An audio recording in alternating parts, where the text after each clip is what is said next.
ప్రపంచ దారిద్ర్య దినోత్సవం సందర్భంగా ఈ నెల 22న సోషల్ మీడియా వేదికగా ప్రముఖ సినీ నటి కాంగ్రెస్ ఎమ్మెల్సీ విజయశాంతి చేసిన పోస్ట్ నెట్టింట ఆసక్తికరంగా మారింది. అనంతమైన ఈ విశ్వంలో మనిషికి ఆవాయోగ్యమైన ఏకైక గ్రహం భూమి మాత్రమే. ఇక్కడ ప్రకృతి ప్రసాదించిన వనరుల్ని సరిగ్గా వినియోగించుకుంటేనే మనిషి మనుగడ సాఫీగా సాగుతుంది. ఆ వనరుల్లో దేన్ని దుర్వినియోగం చేసినా సమస్త మానవాళి జీవనం అస్తవ్యస్తం అవుతుంది. ఈ విషయం తెలిసినప్పటికీ మనిషి తన పద్ధతి మార్చుకోవడం లేదు. అభివృద్ధి పేరిట విచ్చలవిడిగా అడవుల్ని నిర్మూలించుకుంటూ పోతున్నాడు. పరిశ్రమల పేరుతో గాలి నీటిని కాలుష్యంతో ముంచెత్తుతున్నాడు. సహజ వనరుల్ని అవసరానికి మించి వినియోగిస్తున్నాడు. తన స్వార్థంతో మొత్తం ప్రకృతిని స్వరూపాన్నే మార్చేస్తున్నాడు. ఇంతా చేస్తుంటే ప్రకృతి ఊరుకుంటుందా?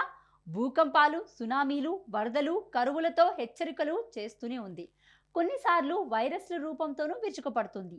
ఈ నేపథ్యంలో భూమి సంరక్షణ ప్రతి ఒక్కరూ బాధ్యతని గుర్తు చేస్తుంది. ఇకనైనా మారుదాం, ప్రకృతి వనరుల్ని కాపాడుకుందాం. అందరికీ ప్రపంచ దారిద్ర్య దినోత్సవ శుభాకాంక్షలు అంటూ తన ఎక్స్ ఖాతాలో విజయశాంతి పోస్ట్ పెట్టారు. అయితే విజయశాంతి ట్వీట్పై తెలంగాణ రాజకీయ వర్గాల్లో జోరుగా చర్చ సాగుతుంది. హెచ్సియు వివాదం నేపథ్యంలో రేవంత్కు విజయశాంతి గట్టి కౌంటర్ ఇచ్చారని ప్రతిపక్ష నేతలు వ్యాఖ్యానిస్తున్నారు.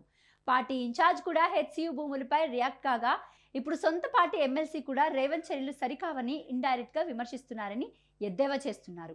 కాంగ్రెస్ నేతలు మాత్రం పచ్చకాముల రోగుకి అన్ని పచ్చగా కనిపించినట్లుగా గులాబీ నేతలకు పవరే కాదు బుర్రలో చిప్ కూడా దొబ్బిందని ఘాటుగా స్పందిస్తున్నారు. అదిగో పులి అంటే ఇదిగో తోక అన్నట్లుగా ప్రతిదానికి రేవంత్ కు ముడిపెట్టడం కామన్ అయిపోయిందని విమర్శిస్తున్నారు.